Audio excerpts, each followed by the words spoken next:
हाँ संस्कृताय, आप लोग कैसे हो। मैं आशा करती हूँ कि आप लोग बहुत अच्छे होंगे। जो भी फ्रेंड्स हमारे बिहार बीपीएससी 3.0 एस्टेट या किसी भी संस्कृत के एग्ज़ाम की तैयारी कर रहे हैं उनके लिए क्लास बहुत ही महत्वपूर्ण है। और फ्रेंड्स इससे पहले की जो क्लास है वो करा दी गई है। ये मॉडल पेपर आपका दूसरा है और ये आपके बिहार शतकम की जो पुस्तक लगी हुई है उसी का मॉडल पेपर है। इसलिए फ्रेंड जितना हो इस वीडियो को शेयर करना, और अगर किसी भी क्वेश्चन में कोई भी आपको त्रुटि लगती है तो आप लोग कमेंट बॉक्स में अपना सुझाव अवश्य देना, क्योंकि फ्रेंड्स अब जो पेपर है वो आपका इस तरीके से आएगा। इसलिए जो भी फ्रेंड्स हमारे 3.0 या 4.0 यानी संस्कृत के किसी भी एग्ज़ाम की तैयारी कर रहे हैं तो वो समझेंगे कि आखिरकार प्रश्न किस तरीके से आते हैं। जैसा कि फ्रेंड्स आप देख पा रहे हैं ये मॉडल पेपर दूसरा है। बिहार एस्टेट संस्कृत की परीक्षाओं के लिए बहुत ही महत्वपूर्ण है और आप लोग अपना स्कोर अवश्य बताना कि आपका कितना सही प्रश्न गए हैं। ठीक है, पहला ही प्रश्न है, चतुर्विंशति शास्त्री संहिता अस्ति जय रामायणम महाभारतम अग्निपुराणम। बताइए फटाफट से कमेंट में कि कौन सा आंसर इसका सही जाएगा। तो फ्रेंड्स मारिए मोहर लगाओ ठप्पा, आंसर बी हो जाएगा पक्का। आपका रामायणम को चतुर्विंशति सहस्त्री कहा जाता है, बी ऑप्शन राइट है। नेक्स्ट है शोक श्लोकत्वमागतः, किसके लिए कहा गया है। शोक श्लोक ये किसके लिए बोला गया, सीता भभूति वाल्मीकि व्यास के लिए।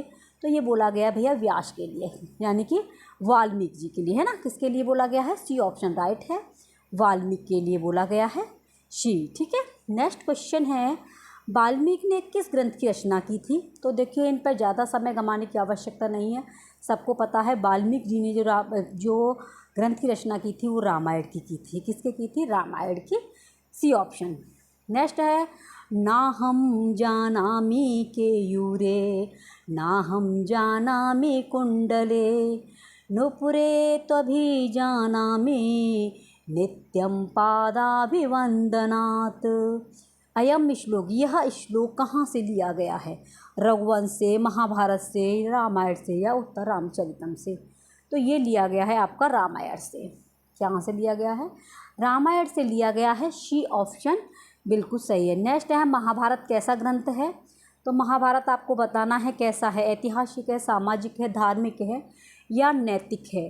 तो फ्रेंड्स ये आपका ऐतिहासिक है। महाभारत कैसा है, ऐतिहासिक। भैया आपकी झंडा फहराना है आपको बिहार में, है ना, ए ऑप्शन राइट है। महाभारत को कहा जाता है तो सबको पता होगा, महाभारत को जय संहिता कहा जाता है। इसलिए मारो मोहर लगाओ ठप्पा, अब की बार बिहार में होगा सिलेक्शन पक्का, ए ऑप्शन। नेक्स्ट है, विश्व साहित्यस्य इतिहासे बृहत्तम महाकाव्य अस्ति। विश्व साहित्य के इतिहास में बृहत्तम महाकाव्य है तो कौन सा है, रामायण, महाभारतम, शिशुपाल वधम, श्रीमद् भगवद गीता। तो ये है फ्रेंड्स आपका महाभारत। कौन सा है, 7 में का बी ऑप्शन राइट है। नेक्स्ट है, सर्गस्य प्रतिसर्गश्च, सर्गस्य प्रतिसर्गस्य खाली जगह पुराणम पंचलक्षणम। इस श्लोक में प्रतिसर्ग शब्द का क्या अर्थ है, आपको प्रतिसर्ग का बताना है। अर्थ पूछा है, उत्पत्ति है, स्थिति है, प्रलय है, देवभूमि है। तो इसका भैया प्रलय है, क्या है, शी ऑप्शन प्रलय। नेक्स्ट है, पुराणवम भवति इति पुराण शब्द निर्वचनम कह कृतवान। गार्ग्य, मधुसूदन सरस्वती, व्यास या आपके यास्क। कौन सा सही है इसका, तो इसका सही है आपका यास्क, डी ऑप्शन। इसके नीचे ये जो आप देख रहे हैं ये इसकी उत्तरमाला है। ठीक है, तो 9वां इसका बिल्कुल, 9वें का जो है डी ऑप्शन बिल्कुल सही है। नेक्स्ट क्वेश्चन है फ्रेंड्स आपका 10वां उपपुराण है। उपपुराण क्या है, स्कंद पुराणम, वायु पुराणम, कालिका पुराणम या गरुड़ पुराणम। तो 10वें का है उपपुराण आपका कालिका पुराणम। क्या है, कालिका पुराणम, शी ऑप्शन। अगला है, पुत्रेण शहागत पिता इत्यत्र किम पदम प्रधानम। पुत्र के साथ में पिता, गता माने गया, इत्यत इस वाक्य में पद प्रधान क्या है, सह पुत्रेण पिता आगत क्या है, तो इसमें है पुत्रेण। ठीक है, शी ऑप्शन। नेक्स्ट है, देवदत्ताय रोचते मोदगम पथि। देवदत्त के लिए जो लड्डू हैं वो काफ़ी अच्छे लगते हैं। तो इत्यत्र वाक्य प्रियमाणम किम, प्रियमाण क्या है? पथि है, मोदक है, रोष्टे है, देवदत्तान है। तो इसमें है देवदत्ताय। क्या है? डी ऑप्शन राइट है। नेक्स्ट है नमः स्वस्ति स्वाहा स्वधालम वषण योगाश्च इत्यत्र अलम पदस्यार्थ। इसमें अलम का आपको अर्थ बताना है। तो इसका अलम का क्या होगा? निषेधार्थक या पर्याप्तार्थ या बृहर्थ या अधिकार्थ। तो ये होगा आपका पर्याप्त्यर्थ। क्या होगा? पर्याप्तार्थ। ठीक है। नेक्स्ट क्वेश्चन है अपवर्गे तृतीया इत्यस्मिन् सूत्रे अपवर्गे पदस्य अर्थस्ति। अपवर्गे तृतीया में जो अपवर्गे है इस पद का आपको अर्थ बताना है। मोक्ष है, निष्कृष्टे वर्गे है या वर्जित वर्गे है या फिर फल प्राप्त है, कौन सा है? तो 14 का है फल प्राप्त, 14 में का फल प्राप्त, डी आपका बिल्कुल सही है। नेक्स्ट क्वेश्चन है प्रातिपदिकार्थ का विभक्ति भवति। प्रातिपदिकार्थ में विभक्ति है कौन सी? सप्तमी है, चतुर्थी है, द्वितीया है, प्रथमा है। तो इसमें मित्रों प्रथमा है। प्रातिपदिकार्थे प्रथमा, डी ऑप्शन। मित्रों क्लास में आप लोगों को कैसी लगती है ये आप लोग अवश्य कमेंट में बताया करें फ्रेंड्स, क्योंकि जिससे आगे आपको कराई जाए। आप लोगों का प्यार रहेगा तो मित्रों अच्छा लगता है। आप लोग जब कमेंट करते हैं तो जितने भी मॉडल पेपर आपके बिहार शतकम में लगे हुए हैं वो सारे आपको आदर्श के क्लासेस पर कराए जाएंगे अगर आपका प्यार मिला तो। नेक्स्ट है 16वां कर्तवाच्य में कर्म कौन सी विभक्ति में आता है? तो देखिए वाच्य कितने होते हैं? वाच्य 3 होते हैं। ठीक है। कर्म, कर्त और भाव। ठीक है। कर्त होता है, कर्म होता है और आपका भाव होता है। ये 3 प्रकार के वाच्य होते हैं। इसमें कर्त के बारे में पूछ रहा है कि कर्त में कौन सी विभक्ति आती है। तो अगर आपको पता होगा तो फटाफट से मार देंगे कि द्वितीया आती है। कौन सी आती है?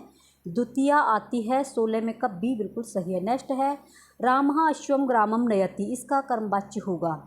तो राम घोड़े को गाँव को ले जाता है, इसका क्या होगा? तो रामः अश्वम नियते, रामेण अश्व ग्राम नयते, या फिर आपका ग्रामेण ग्रामम अश्व नयते, रामेण अश्व ग्रामम नियते पास में लेता है। तो क्या होगा इसका? 17 में का। तो इसका होगा रामेण अश्व ग्रामम नियते, डी बिल्कुल सही है। नेक्स्ट क्वेश्चन है आपका अगला है 18वां। 18वां देखिए तारापीड़ का पुत्र है। तारापीड़ एक राजा हैं, उनके बेटा का नाम क्या है? तो आपको पता होगा चंद्रापीड़ उनके बेटा का नाम है। ये कादम्बरी की कथा है। तो तारापीड़ के पुत्र का नाम क्या है? चंद्रापीड़। कादम्बरी कथा का प्रधान नायक कौन है?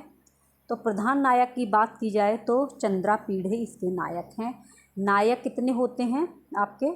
4 होते हैं। कौन कौन से होते हैं वो आप लोग कमेंट में अवश्य बताएं।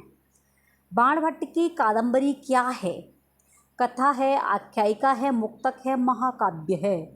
तो 20 में का है कथा। बाणभट्ट की जो कादम्बरी है वो क्या है? कथा है। शिवराज विजयस्य मंगलाचरणम वर्तते। तो मंगलाचरण भैया 3 प्रकार के होते हैं। कौन कौन से होते हैं? नमस्कारात्मक, वस्तु निर्देशात्मक और आपका कौन सा होता है? फटाफट से बताइए। नमस्कारात्मक, वस्तु निर्देशात्मक होता है और तीसरा कौन सा होता है? 3 होते हैं आपके मंगलाचरणम। तो मंगलाचरण 3 प्रकार के होते हैं। कौन कौन सी हैं 3 मंगलाचरण? नमस्कारात्मक, वस्तु निर्देशात्मक और आशीर्वादात्मक। ठीक है, 3 होते हैं। ठीक है मित्रों। अब इसमें पूछा है कि शिवराज विजयस्य मंगलाचरणम वर्तते। शिवराज विजय में मंगलाचरण है तो कौन सा है? शिवराज विजय जो लिखी है वो पंडित अंबिका दत्त व्यास द्वारा लिखी गई है। और 21 में का सही ऑप्शन है श्रीमद् भागवत पुराणात उद्धृत अस्ति। जो शिवराज विजय है उसमें से जो उसका मंगलाचरण है वो कहाँ से लिया गया है? श्रीमद् भागवत पुराण से लिया गया है। तो 21 में का डी ऑप्शन राइट है। नेक्स्ट है शिवराज विजय इति रचनाया नायक अस्ति। बताइए शिवराज विजय जो है इस रचना के नायक हैं। नायक कौन हैं? तो नायक हैं इसके Maharashtra Kesari Shivaji. A option right है। नेक्स्ट है शकुंतला को शाप दिया था, सबको पता होगा। शकुंतला को जो शाप दिया गया था वो विश्वामित्र जी ने दिया था। किसने दिया था?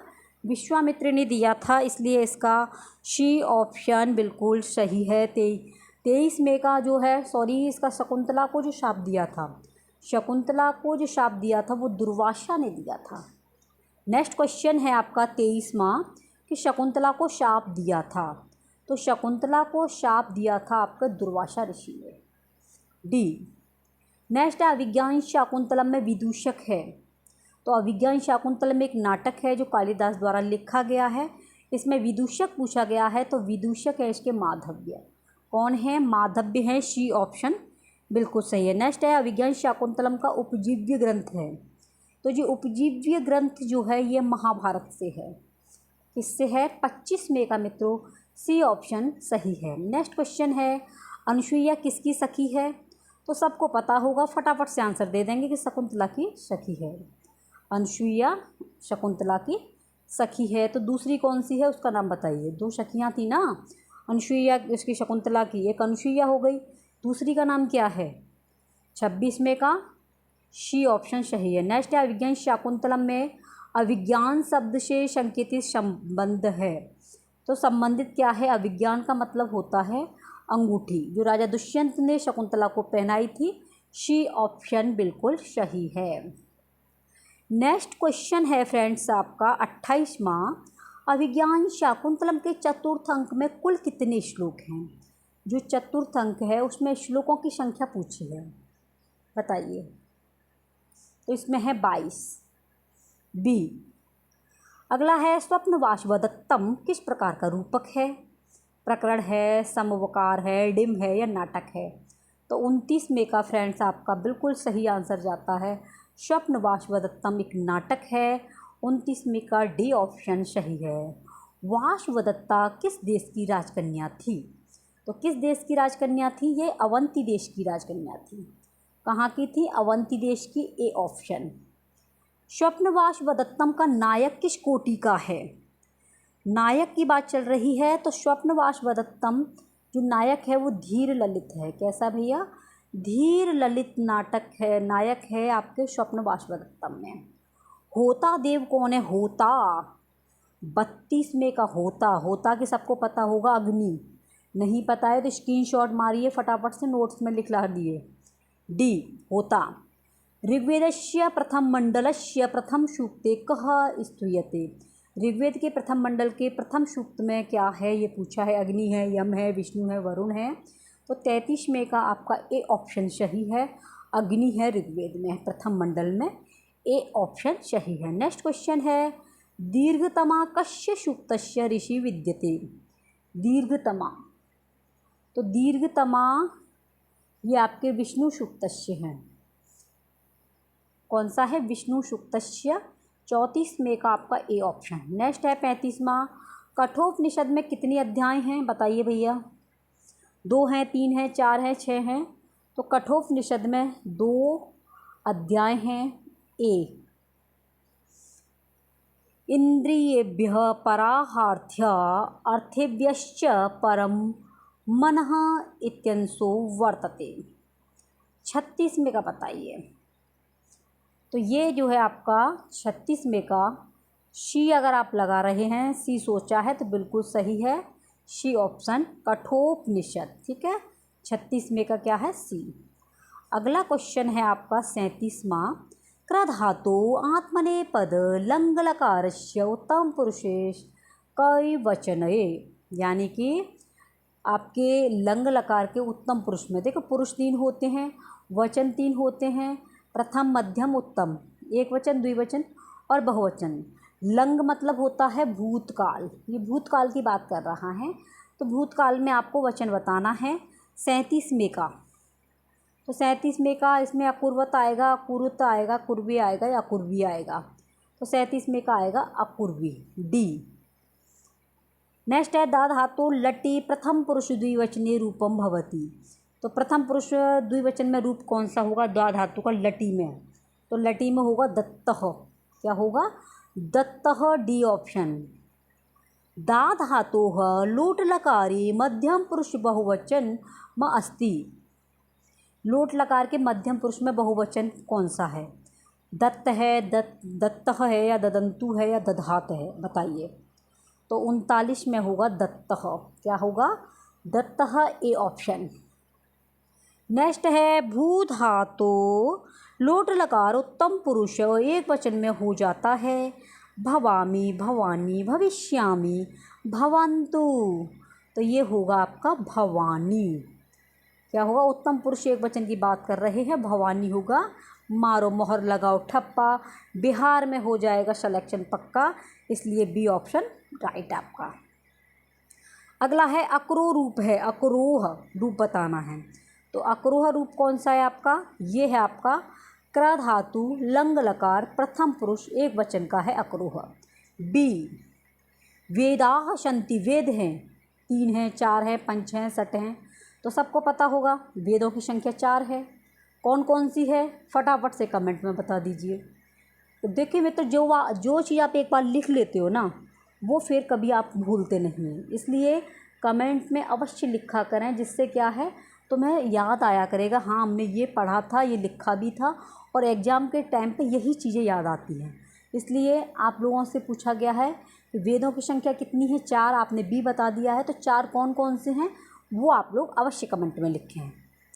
अगला है मंडल क्रम केन वेदेन संबंध। मंडल क्रम का जो किस वेद से संबंध है? अथर्ववेद से, ऋग्वेद से, यजुर्वेद से, सामवेद से। तो 43 में का है ऋग्वेद। मंडल का जो संबंध है वो ऋग्वेद से है। बी गद्यात्मक वेद है, गद्यात्मक वेद बताना है। सामवेद, अथर्ववेद, यजुर्वेद, ऋग्वेद। तो गद्यात्मक की बात चले तो यजुर्वेद को मार देना फटाफट से, सी ऑप्शन सही है। 44 में का सी। 45वां है सामवेदस्य कति ब्राह्मणानि सन्ति। सामवेद में कितने ब्राह्मण हैं? 10, 8, 11, 15। तो ये देखिए आचार्य सायण ने सामवेदीय ब्राह्मणों की संख्या 8 मानी है। किसने? आचार्य सायण ने मानी है। ब्राह्मणों की संख्या कितनी मानी है? 8 मानी है। इसलिए 45 में का आपका बी ऑप्शन राइट है। 46वां है लघु सिद्धांत कौमुदी कार्मते समासः कतिदा वर्तते। लघु सिद्धांत कौमुदी के अनुसार समासों की कितनी संख्या है? 5। पंचदा है, सोडा है, सप्तदा है, चतुर्था है। तो 46 में का मित्रों आपका पंचदा है। लघु सिद्धांत में 5 समासों के बारे में वर्णन किया गया है। तो 46 में का ए ऑप्शन राइट है। क्या है? ए। अगला है आपका 47वां यथाशक्ति में समास है। यथाशक्ति तो सबको पता होगा कि इसमें पहला पद प्रधान होता है, तो वो आपका क्या है? अव्ययीभाव समास है। तो 47 में का सी ऑप्शन अगर आपने चुना है तो बिल्कुल सही है। द्वियमुनम, देखो यमुनम आगे ये पहले आप सोच रहे होंगे संख्यावाची है, लेकिन इसमें यमुना आ जाए, गंगा आ जाए, तो ये सब चीज़ आ जाती हैं, तो अव्ययीभाव समास के अंतर्गत चला जाता है। इसलिए इसका सही ऑप्शन क्या जाएगा? इसमें पूछा है अव्ययीभावस्य नदीभिश्च। वैसे अगर समास की बात पूछी जाए तो अव्ययीभाव समास है, लेकिन इसमें सूत्र पूछ रहा है किस सूत्र से ये द्वियमुनम बना है, तो ये नदीभिश्च से बना है। यहाँ पे गलती कर देंगे कि द्वियमुनम पूछा है तो फटाफट से डाल देंगे अव्ययीभाव, लेकिन ये भी बात याद रखनी है आपको कि इसमें सूत्र पूछा है कि किस सूत्र से ये द्वियमुनम हुआ है, तो आप लगाएंगे इसमें नदीभिश्च से बना है। 48 में का बी। नेक्स्ट है शिव सूत्र जाल किसको कहते हैं? शिव सूत्र जाल। तो 49 का है माहेश्वर सूत्रों को शिव सूत्र जाल कहा जाता है। A option. अगला है अक प्रत्याहार के अंतर्गत कौन से वर्ड आते हैं? अक के अंतर्गत 50 में का बताइए। तो 50 में का है अ ई उ ऋ। ये आपके अक के अंतर्गत आते हैं। किसके? अक के अंतर्गत आते हैं अ ई उ ऋ। नेक्स्ट है क्या मन का प तथा फ को कहा जाता है? क्या कहा जाता है? प तथा फ जिह्वामूली है, उपाधनीय या यम वर्ड, तो इसे कहा जाता है उपधमानीय। क्यों कहा जाता है? क्योंकि ये होठों के द्वारा बोला जाता है, इसलिए इसका हो जाएगा उपधमानीय। प फ को उपधमानीय कहा जाता है। C option. नेक्स्ट है बहुब्रीहि समास में कौन सा पद प्रधान होता बताइए? बहुब्रीहि। 52 का अन्य पद प्रधान होता है। कौन सा होता है? देख, पूर्व पद में क्या होता है? अव्ययभाव समास प्रधान होता है। उत्तर पद में आपका तत्पुरुष समास, उभय पद में आपका द्वंद्व समास, लेकिन अन्य पद में जो है वो बहुब्रीहि समास प्रदान होता है। D option. पीताम्बरः में कौन सा समास है? पीताम्बरः, तो 53 का है बी ऑप्शन, बहुब्रीहि है ना। अगला है काव्य दीपिका विभक्ता वर्तते। काव्य दीपिका किस में विभक्त है? तो 54 का है शिखाशु में। किस में है भैया? शिखाशु में, ए ऑप्शन। काव्य दीपिका इत्यत्र दीपिका शब्दस्य को अर्थ। काव्य दीपिका, इस दीपिका शब्द का क्या अर्थ है? ये पूछ रहा है। काव्यस्य प्रकाशिका, काव्यस्य ज्ञापिका, काव्यस्य आवरणिका, उपर्युक्त एकास्माधिकः। तो 55 में का डी ऑप्शन अगर आप चुन रहे हैं तो बिल्कुल सही है। उपर्युक्त एकास्माधिक, ये भी है, ये भी है, ये भी है, इसलिए इसका डी ऑप्शन राइट है। परः सन्निकर्षः, खाली जगह क्या आएगा? तो परः सन्निकर्षः संहिता। शी। त वर्गस्य उच्चारण स्थान अस्ति। त, देखिए त में क्या होता है? हमारी जीव तलवे से लग जाती है, इसलिए 57 में का अगर आप सोचते हैं त, तो 57 में का क्या होगा? ठीक है, त यहाँ पर हमारी जो जिब्या है ये दांतों का स्पर्श कर रही है। त क्या है ये? तो ये है दांतों का जब स्पर्श किया जाता है तो त थ द ध, ये हमारा दंत है, क्योंकि दांतों का स्पर्श कर रही है, तो 57 में का शी आपका बिल्कुल सही है। अगला है हमारा 58वां है 58। सवर्ण संज्ञा भवति। सवर्ण संज्ञा किसकी होती है? तो सवर्ण संज्ञा होती है तुल्यास्य प्रयत्नोः, तुल्यास्य प्रयत्नोः, डी। नेक्स्ट है 59वां अधस्तनयुग्नाम समीचीनाम तालिका चिनुत, यानी एक तालिका दी है और इसमें से आपको मैचिंग करना है। तो शकार का, यानी कि तीनों 3 शब्द हैं, गकार का, ये मिलाने हैं आपको। तो बताइए, फटाफट से बताइए क्या जाएगा इसका।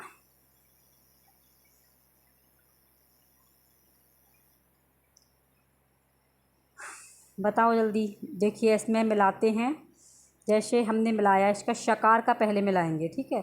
तो शकार का मिलाएंगे तो इसमें जो है आपका क्या जाएगा? ये देखिए शकार,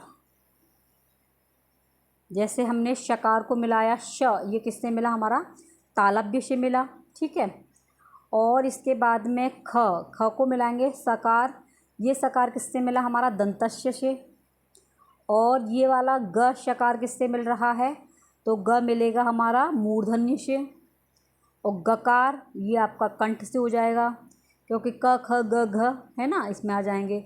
अब ये मैचिंग करने के बाद में कौन सा सही जा रहा है? डी। डी तो जा रहा है ना, तो डी ऑप्शन लगा दीजिए, ठीक है। तो आपका डी ऑप्शन बिल्कुल सही है, 59 का डी। 60वां है महाकाव्ये न्यूनानि न्यूनम कति सर्गा भवेयु, यानी महाकाव्य में कम से कम कितनी सर्गों की संख्या होनी चाहिए, ये पूछ रहा है। तो 60 में का अगर सी मान रहे हो तो बिल्कुल सही है, सी ऑप्शन सही है, 8 होनी चाहिए कम से कम। महाकाव्य नायक कीदृश स्यात्, महाकाव्य नायक कैसा है महाकाव्य में? तो महाकाव्य में धीरोदात्त है, धीर ललित है, धीरोद्धत है, धीर प्रशांत है। तो 61 में भैया धीरोदात्त कैसा है? धीरोदात्त है। नेक्स्ट है लघुत्रया कस्य काव्यस्य गणना भवति। लघुत्रय में किस काव्य की गणना होती है? किरातार्जुनीयम की, मेघदूत की, नैषधीयम की, शिशुपाल वधम की। तो 62 में का है मेघदूत की। मेघदूत की जो गणना है वो आपके लघुत्रय में होती है, इसलिए 62 में का बी ऑप्शन अगर आप लगाते हैं बिल्कुल सही है। नेक्स्ट है स्त्रीणामाद्यम प्रणयवचनम विभ्रमो हि प्रियेषु यह शुक्ति। यह शुक्ति कहाँ से ली गई है? तो ये ली गई है हमारे पूर्व मेघ से। किससे ली गई है? पूर्व मेघ से, ए ऑप्शन। किस ग्रंथ में एकमात्र मंदाक्रांता छंद है? सबको पता है कि मंदाक्रांता जो छंद है वो आपका मेघदूत से, मे से, म से मेघदूत और म से मंदाक्रांता, सी ऑप्शन सही है 64 में का, और ठीक है सी। अगला है आपका 65वां है ज्ञाताश्वादो विव्रत जगनाम को विहातुम समर्थ, यह किस नदी से संबंध है? ये किस नदी से संबंध रखती है ये पूछ रहा है। निर्वद्या से, क्षिप्रा से, रेवा से, गंभीरा से। तो 65 में का सही ऑप्शन है डी, गंभीरा से। रघुवंश महाकाव्य के मंगलाचरण में कालिदास ने किस छंद का प्रयोग किया है? रघुवंश की बात चल रही है तो रघुवंश में किसका किया है? ये किया है अनुष्टुप का, डी ऑप्शन। किसका किया भैया? अनुष्टुप का किया है, 66 में का डी। रघुवंश महाकाव्यम किसकी स्तुति से प्रारंभ होता है?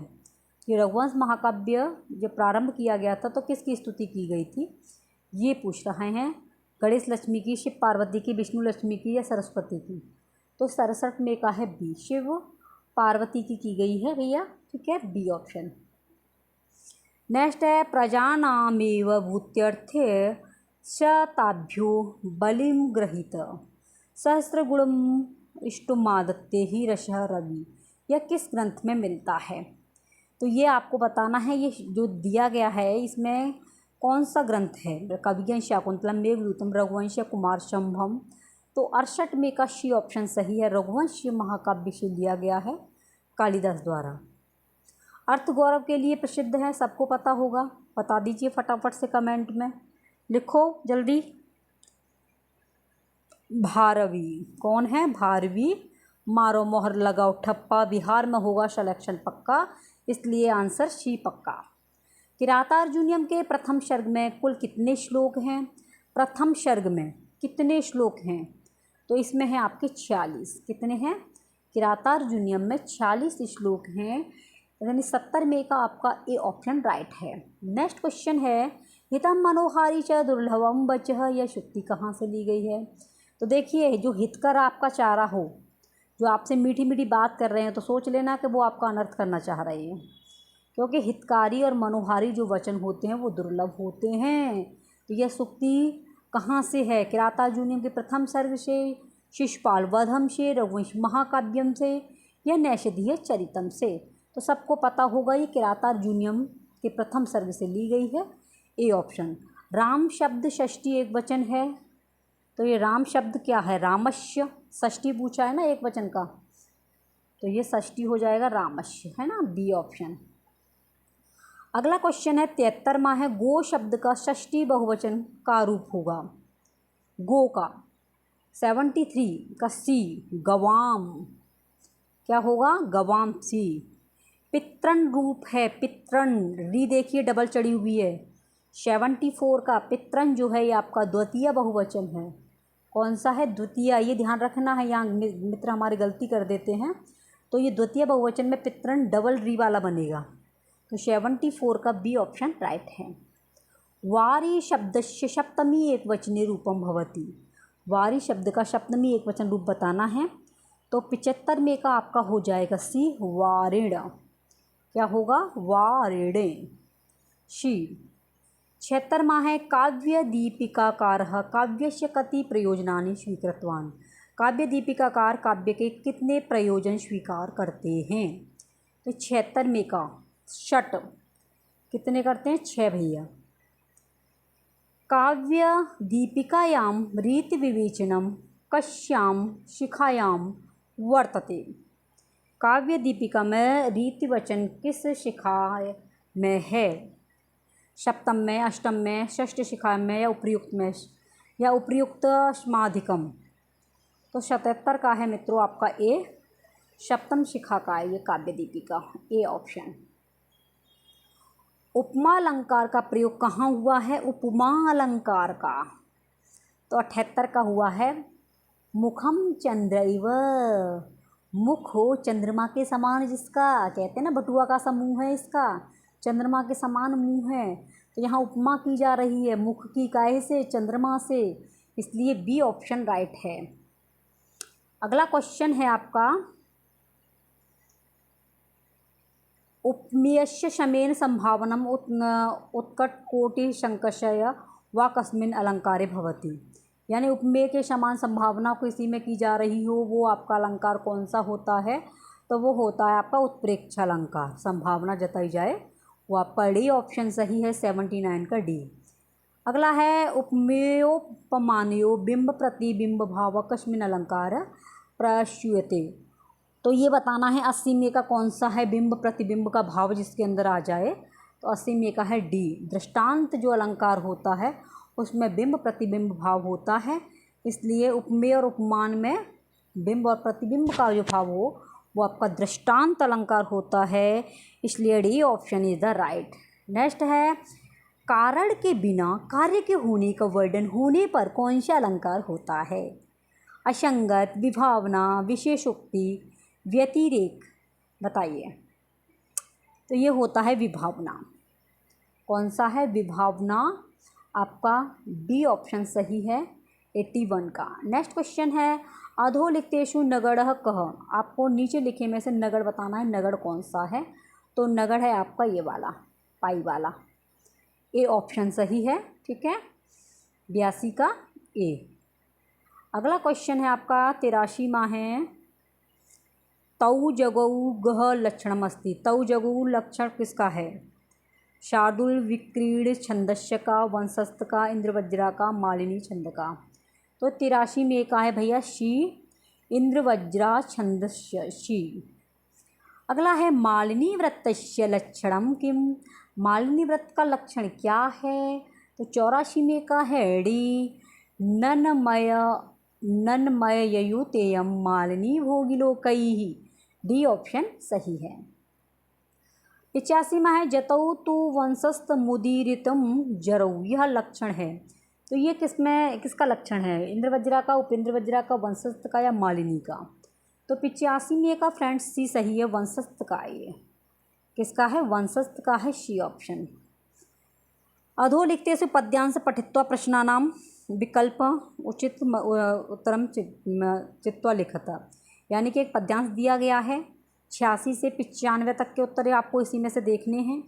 तो ये आपको पढ़ना है, इसका आंसर आप बताने हैं क्वेश्चन। जैसे यह क्वेश्चन दिया गया है चोरहार्यम पद का अर्थ है। तो इसमें दिया न चोरहार्यम न राजहार्यम न भातृभाज्यम न च भारकारी। न चोर चुरा सकता है, न राजा छीन सकता है, न भाई बांट सकता है, न इसमें कोई वजन है। व्यय कृते वर्धत एव नित्यम विद्याधनम सर्वधन प्रधानम। व्यय करने पर, इसे अगर रोजाना व्यय करें, खर्च करें तो ये बढ़ती है। ये क्या है, विद्या धन ही सभी धनों में प्रधान है। ठीक है, तो भैया जितना हो तुम पर ज्ञान हो, एक दूसरे से डिस्कस किया करो, क्योंकि इसे कोई भी चुरा नहीं सकता है। बस इसे जितना खर्च करते हैं उतना ही ये बढ़ती है। ठीक है, नेक्स्ट है केयूराणि न भुष्यन्ति पुरुषहारा न चंद्रोज्ज्वला न स्नानम न विलेपन न कुसुम नालंक मूर्धजा वांगे क्या समलंकरति पुरुष या संस्कृता धार्यते क्षीयन्ते खलु भूषणानि शतम बागभूषणम भूषणम। तो इसमें पहले का प्रश्न का देख लीजिए थी उत्तर 86। चोरहार्यम पद का अर्थ है चोरों के द्वारा न चुराने योग्य, भाइयों के द्वारा बांटने योग्य, राजा के द्वारा छीनने योग्य, चोरों के द्वारा चुराने योग्य। तो 86 में का सही है चोरों के द्वारा चुराने योग्य, चोरहार्यम, डी ऑप्शन। सभी धनों में प्रधान है तो क्या है, देखिए इसे पैराग्राफ में भी जाने ज़रूरत नहीं है, अभी पढ़ा था ना विद्या धनम। तो 87 में का सी ऑप्शन सही है। भाइयों द्वारा बांटने योग्य नहीं है, देखो इसे भी मत ज़्यादा जाइए, अभी आपने पढ़ ही लिया है। भाइयों में जो विभाजन नहीं हो सकता है, आभूषण बढ़ सकते हैं, घर बढ़ सकता है, ज़मीन बढ़ सकती है, लेकिन विद्या नहीं बढ़ सकती, इसलिए मित्रों इसका वी ऑप्शन राइट है। ठीक है, अगला है आपका 89वां है कौन सा धन है जो व्यय करने पर नित्य बढ़ता है। विद्या धन है, सोना चांदी है, रुपया पैसा है, ज़मीन जायदाद हैं। भैया देखो सोना चांदी खर्च करेंगे तो घटेगा ही, रुपया ने खर्च करेंगे तो रुपया भी घटें, ज़मीन को बेचेंगे तो घटेगी, लेकिन विद्या धन एक ऐसा धन है जिसे जितना खर्च करते हैं उतना ही बढ़ता है, ए ऑप्शन। अगला क्वेश्चन है आपका 90वां उपर्युक्त श्लोक में किसकी प्रधानता बताई गई है। परिवार की, चोर की, राजा की, ज्ञान की।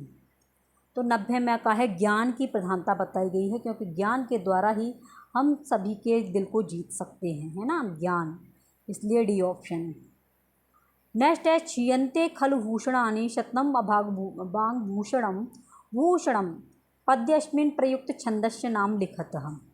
इसमें जो छंद प्रयोग किया गया है उसका नाम आपको बताना है। तो 91 का है आपका शार्दूल विक्रीडितम, बी ऑप्शन राइट है। वांग्यका इत्यत्र कः संधि, ये जो है वांग्यका, इसमें कौन सी संधि का प्रयोग किया गया है? तो संधि दो वर्डों के मेल को कहते हैं। संधि आपकी 3 होती हैं, स्वर है, व्यंजन है और विसर्ग है, ठीक है, 3 होती हैं। अब इसमें पूछा है वांग्यका इत्यत्र कः संधि, तो इसमें से कौन सी संधि होगी? तो ये है आपकी यड़ संधि।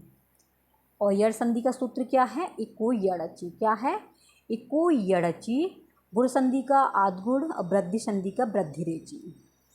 केयूराणि इत्यस्य किम लिंगम, केयूराणि इत्यस्य में कौन से लिंग का प्रयोग किया गया है? पुल्लिंग है, स्त्रीलिंग है, नपुंसक लिंग है? तो 93 का है शी, ये नपुंसक लिंग है केयूराणि। देखिए फ्रेंड्स, आप अगर इसका हिंदी करते तो काफ़ी समय व्यतीत होता। जैसे आपने क्वेश्चनों को पढ़ा और पहले का हिंदी निकाल दिया आपने, तो आपने देख लिया कि इतने प्रश्न ये पहले में से ही सही बने हैं। और देन इसके बाद में आपने देखा कि इसमें ग्रामर के तरीके से प्रश्न पूछे गए हैं, तो पैराग्राफ देखने की भी आपको आवश्यकता नहीं पड़ी।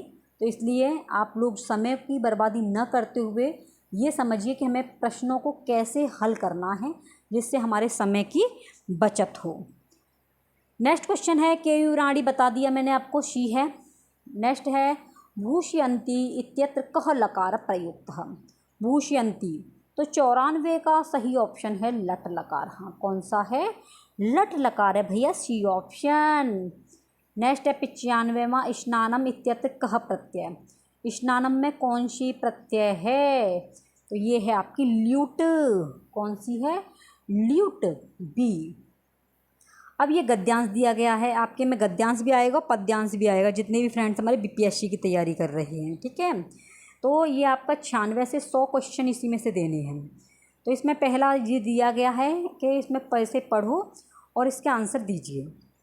जैसे दिया गया, अस्माकं देशः भारतवर्षमिति कथ्यते, हमारे देश को भारतवर्ष ऐसा कहते हैं।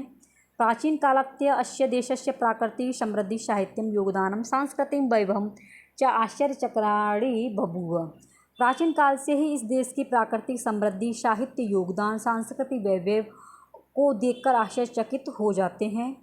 अत्रैव वेदानाम आविर्भाव सप्त सिंधु प्रदेश जातः, अत्र माने यहाँ वेदों के आविर्भाव से सप्त सिंधु प्रदेश में जाते हैं। यत्र भौतिकम आध्यात्मिक च चिंतनम अद्भुत आसीत, यहाँ पर यत्र माने जहाँ भौतिक और आध्यात्मिक चिंतन का अद्भुत प्राप्त करते थे। उत्तर भारते महाकाव्य पुराणानां शास्त्राणां च व्यापकता दक्षिण देश भागमपि स्वप्रकाशे आनयत्, उत्तर भारत में महाकाव्य पुराणानाम और शास्त्रों का व्यापक दक्षिण देश भाग में अपने प्रकाश से प्राप्त करते हैं, आते हैं प्रकाश प्राप्त करने के लिए, अपने अध्ययन के लिए। तत्रापि शिल्प्यधिकारं प्रभूतयः ग्रंथा प्राचीन कालम एवं तमिल साहित्यस्य गौरवं वर्धयन्ति, तत्रापि माने तत्र माने वहाँ, अपि माने भी, शिल्प्यधिकारम प्रभुत ग्रंथ प्राचीन काल से ही तमिल साहित्य के गौरव को बढ़ाते हैं। संपूर्णस्य भारतस्य सांस्कृते एकत्व पुराणानां योगदानम अविस्मरणीय, में संपूर्ण भारत की संस्कृति के एक पुराण के योगदान में अविस्मरणीय स्नान है, जो भुलाने योग्य नहीं है। इदानीं भारतस्य जने जने धर्मस्थलानां तीर्थस्थानां योऽभिनिवेशः दृश्यतेश्च नूनं पुराण साहित्यकृतं दक्षिणस्य निवासी बद्री केदार यात्रा करोति। इस समय भारत के जन जन में धर्म स्थलों पर तीर्थ यात्रा के लिए भी दिखाई देता है। नूनमान निश्चय ही पुराण साहित्य के दक्षिण में निवासी वे बद्री केदारनाथ की यात्रा करते हैं। उत्तर के निवासी रामेश्वर कन्याकुमारी, उत्तर के जो निवासी हैं वो रामेश्वर और कन्याकुमारी के तीर्थ को गंतुमिच्छति माने जाते हैं। अवमेव द्वारिकामाख्यादिषु स्थलेषु गच्छन्ति तीर्थयात्रा, यहाँ भी द्वारिका स्थल में तीर्थ के लिए गच्छन्ति माने जाते हैं। ये इसका हिंदी हुआ। और फ्रेंड देखिए, देन इसके आंसर देख लीजिए, फटाफट से आप लोग देंगे। वेदानाम आविर्भाव कस्मिन् प्रदेशे जातः, बताइए। तो वेदा नाम, देखिए यहाँ पर देख लेना, आपको सीधा सीधा आंसर मिल जाएगा। आपने पढ़ा था, ये रहा देखिए। अत्रैव वेदा नाम आविर्भाव सप्त सिंधु प्रदेश, कहीं भी इधर उधर भटकना नहीं है। यहाँ पे आपको सप्त सिंधु प्रदेश दिख रहा है ना। अब आप सोच रहे होंगे सप्त सिंधु ये भी है, लेकिन इसमें सप्तदश है, यहाँ पर दिया गया सप्त सिंधु प्रदेश। ए ऑप्शन सही है, 96 का ए। अत्रैव वेदानाम आविर्भाव सप्त सिंधु प्रदेश जाता इत्यत्र अव्यय पद वर्तते, इसमें आपको अव्यय पद बताना है। तो 97 का है डी, क्योंकि देखो अत्र भी है, ठीक है, एव भी दिया गया है और जातः भी दिया गया है, ये सभी आपके क्या हैं, अव्यय हैं, इसलिए उपर्युक्तेषु एकस्माधिकः डी ऑप्शन। और इस क्लास का आपका 98वां है शिल्पाधिकारम एते कस्य भाषायां महाकाव्यम। देखो ये शिल्पाधिकारम जो है ये किस भाषा के महाकाव्य में है, तो यहाँ पे जाइए फटाफट से, ये आप लोग देख लेना, ये रहा, ये दिया गया है। तत्रापि शिल्पाधिकारम ग्रंथ प्राचीनतम एवं तमिल साहित्य से गौरव वर्धते, क्या दिया गया है, तमिल साहित्य। तो देखिए आपको फटाफट से इसका आंसर मिल जाएगा 98 का ए, तमिल भाषा का है ना ये, तो ए ऑप्शन सही है। नेक्स्ट है दक्षिणस्य निवासी यात्रा करोति, दक्षिण के लोग कहाँ पर यात्रा करते हैं, तो देखिए यहाँ पर ये आप लोग देखेंगे दक्षिण के निवासी कहाँ पर यात्रा करते हैं। तो इसी को आप थोड़ा सा निगाह मारेंगे तो आपकी समझ में आ जाएगा। जैसे आपने देखा था ये कि भारत से जने ये अनेक दक्षिण निवासी बद्री केदारनाथ है ना, ये आ गया। देखो आप लोग गद्यांश और पद्यांश को तो ऐसे हल कर लेंगे, बस आपको थोड़ा सा समझना है, अपनी समझ नहीं लगानी है। ये आपको गद्यांश और पद्यांश को समझना है, आपने अपनी समझ लगाई आंसर गलत हो जाएगा, क्योंकि आपको गद्यांश को देखना है। तो ये दक्षिणस्य निवासी कहाँ पर करते हैं, तो इस क्लास का सेकंड लास्ट क्वेश्चन है बद्री केदार यात्राम, ए ऑप्शन। और ये लास्ट है अत्रैव इति पदे संधि वर्तते, अत्रैव में जहाँ भी आपको दो मात्रा दिखाई दें तो फटाफट से वृद्धि संधि मार देना। कौन सा, वृद्धि संधि। तो गुण संधि का सूत्र क्या है, आदगुण। दीर्घ का क्या है, अकह शवर्णी दीर्घ। वृद्धि का वृद्धि रेचि। तो इसका सी ऑप्शन आपका सही है। तो फ्रेंड्स आप लोग बताइए कि आपको ये क्लास कैसी लगती है, क्या आपको रोज़ाना कराई जाए, और आपको अगर कोई भी इसमें समस्या लगती है तो आप प्लीज़ सुधार के लिए कमेंट अवश्य करें, क्योंकि फ्रेंड्स देखिए फिर अधिक ज़्यादा विस्तार से अगर बताया जाएगा तो वीडियो थोड़ा लंबा हो जाएगा, इसलिए मैं अधिक ज़्यादा नहीं समझाती हूँ। लेकिन फिर भी अगर आपकी कमेंट आई, आपका प्यार मिला और आप लोग अगर इसे शेयर करते हैं तो फ्रेंड डेली में आपको इसी पुस्तक के जितने भी आपके मॉडल पेपर हैं वो आपकी परीक्षा तक कराए जाएंगे। तो बिल्कुल फ्रेंड्स निःशुल्क है, जितना हो विद्या को आप बढ़ाइए, क्योंकि जितना हम इसे खर्च करेंगे उतना ही ये हमको ज्ञान प्राप्त कराती है। तो फ्रेंड्स अगर ये वीडियो आपको अच्छी लगती है, हेल्पफुल लगती है, तो अपने सभी संस्कृत के मित्रों को अवश्य शेयर करना, क्योंकि फ्रेंड्स बात आपकी बीपीएससी टीआरई 3.0 और एस्टेट की है, और नेक्स्ट आपका 4 और 5 भी देखने को मिलेगा। तो फ्रेंड देखिए संस्कृत आपकी वही है, सिर्फ प्रश्नों का जो लेवल है वो बदल जाता है, इसलिए आप प्रश्नों को समझें। आप किसी भी परीक्षा की संस्कृत की तैयारी कर रहे हैं तो वो सभी परीक्षाओं के लिए ये रामबाण क्लास है, ठीक है। मिलते हैं नेक्स्ट वीडियो में। और हाँ फ्रेंड्स आपसे छोटी सी रिक्वेस्ट है कि आप लोग चैनल को सब्सक्राइब कर लेना, और जितना हो आप लोग कमेंट के माध्यम से अपना प्यार अवश्य लिखें कि आप किस जिले से इस वीडियो को वॉच कर रहे हैं। नमः संस्कृताय।